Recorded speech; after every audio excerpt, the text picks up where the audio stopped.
রমজানের একেবারে শেষের দিকে এসে যে সমস্ত আমল আমাদের করতে হবে, এর মধ্যে একটা গুরুত্বপূর্ণ আমল হলো সদকাতুল ফিতির আদায় করা, যেটাকে আমরা ফিতরা বলি।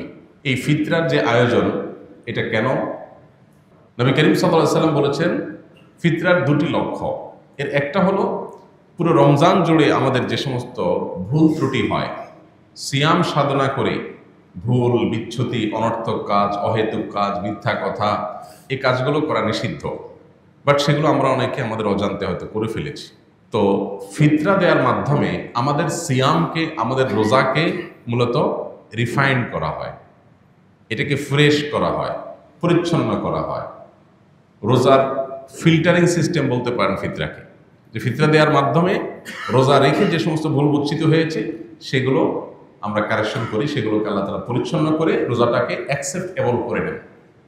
এটা হলো ফিতরার একটা উদ্দেশ্য। ফিতরার আরেকটা উদ্দেশ্য নবী সাল্লাল্লাহু আলাইহি সাল্লাম বলেছেন যে এটা হলো তু'মাতাল লিল মাসাকিন, গরিব অভাবী মানুষদের জন্য খাদ্য বিতরণ কর্মসূচি।